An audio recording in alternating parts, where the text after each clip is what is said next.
ఎలా ఉంది? అబ్బో సూపర్. తాపేశ్వరం కాజా అదిరింది. మరి నాకు ఇచ్చేస్తే నేను వెళ్ళిపోతా. ఏంటి ఇచ్చేది? నా పంతనానికి పేమెంట్. ఏంటి అర్థం కాలేదా? ఆడాళ్ళలో నువ్వు ఎలాగో మగాళ్ళలో నేను అలా అనమాట. నాటకాలు ఆడుతున్నావా? మర్యాదగా నా డబ్బులు ఇచ్చే. ఓయ్ సీను మార్చద్దు.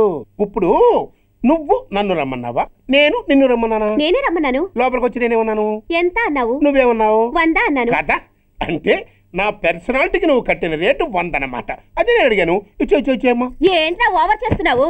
మర్యాదగా నా 100 నాకు ఇవ్వు, లేకపోతే నా లంగా బొందికి నేను ఊరేసి చంపేస్తాను. Help help. కష్టాన్ని పడితే చంపేస్తానంటుంది. ఈ అన్యాయాన్ని ఎదుర్కొన్న నాదుడే లేడా? అరకు ఏదో మొగుడికి తెలియకుండా వారానికి ఒకసారి ఇక్కడికి వచ్చి గుట్టుగా బిజినెస్ చేసుకుంటున్నాను. నీకు దండం పెడతాను, నన్ను అలర్పాలు చేయమాక. నువ్వేమి ఇవ్వక్కర్లేదు, వెళ్ళిపో. మంది హైటెక్ బ్రెయిన్. నీ పేరు గంటా గంగారత్నం, మీ ఆయన పేరు గంటా గురనాథం. ఆడు ఎలక్ట్రిసిటీ బోర్డులో పనిచేస్తున్నాడు. డోర్ నెంబర్ 14/14, లింకు రోడ్డు, ఫిట్టింగులు పేట, విజయవాడ 2. ఇది నీ అడ్రస్. నేను మంచోని గనక కమిట్ అయిన 100తో అడ్జస్ట్ అయిపోతున్నాను. ఆలస్యమైంది అనుకో అది డబుల్ అయిపోద్ది. నోటు చేతిలో పెట్టు. థ్యాంక్స్. దున్నపోతులా ఉన్నావు, ఆడదాని ఉసురు పోసుకుంటున్నావు. ఎయిడ్స్ వచ్చి చస్తావు. Sorry, no chance.